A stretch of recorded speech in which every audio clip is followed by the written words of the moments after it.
মৰমৰ ছাত্ৰ-ছাত্ৰীসকল, তোমালোক সকলোকে আমাৰ এই চেনেলটোলৈ পুনৰবাৰ স্বাগতম জনাইছোঁ। কেন্দ্ৰীয় চৰকাৰে এটা ডাঙৰ সিদ্ধান্ত লৈছে যে এতিয়াৰে পৰা পঞ্চম আৰু অষ্টম শ্ৰেণীৰ পৰীক্ষাত যদি অনুত্তীৰ্ণ হোৱা তেতিয়াহ'লে পৰৱৰ্তী শ্ৰেণীলৈ তোমালোকক পদোন্নতি দিয়া নহয়।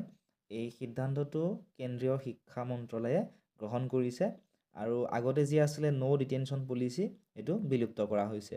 অৰ্থাৎ আগতে কি কৰিছিল, ধৰি লোৱা তোমালোকে ক্লাছ 8ত পঢ়ি আছা, ঠিক আছে, তোমালোকে পৰীক্ষাত পাছ কৰিলেও বা ফেইল কৰিলেও তোমালোক আকৌ অহা বছৰ তোমালোকে ক্লাছ 9 পাই গৈছিলা।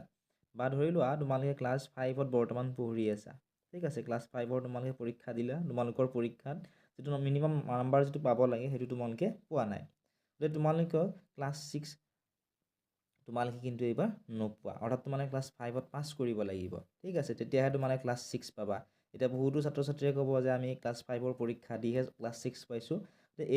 এতিয়া আগতে কি আছিলে, ক্লাছ 5ৰ পৰীক্ষা দিয়াৰ লগে লগে তোমালোকে পাছ কৰিলেও ফেইল কৰিলেও তোমালোক ক্লাছ 6 তোমালোকে পাই গৈছিলা। কিন্তু এতিয়াৰে পৰা তেনেকুৱা নহ'ব, ঠিক আছে। তোমালোকে ভালদৰে পঢ়িব লাগিব, নহ'লে বহুতো ছাত্ৰ ছাত্ৰীয়ে ক্লাছ 5ত ফেইল কৰিব, ক্লাছ 8ত আকৌ ফেইল কৰিব, ফেইল কৰিলে আকৌ তেওঁলোকে পৰীক্ষা দিব লাগিব।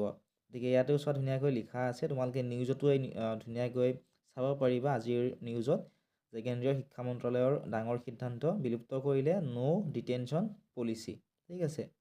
গতিকে তোমালোকে এতিয়াৰে পৰা ভালদৰে পঢ়া, তেতিয়াহে তোমালোকৰ পৰীক্ষাসমূহ ভাল হ'ব আৰু তোমালোকে পাছ কৰিব পাৰিবা। এইখিনিয়ে আছিল আজিৰ এই ভিডিঅ'টো। যদি তোমালোকে ভিডিঅ'টো চাই ভাল পাইছা, ভিডিঅ'টো লাইক কৰি দিয়াৰ লগতে চেনেলটো ছাবস্ক্ৰাইব কৰি দিবলৈ নাপাহৰিবা। লগতে তোমালোকৰ বাবে হোৱাটছআপ চেনেল খোলা হৈছে, ডেছক্ৰিপশ্যনত লিংক দিয়া আছে, তাত তোমালোকে ফ'ল' কৰি ল'বা।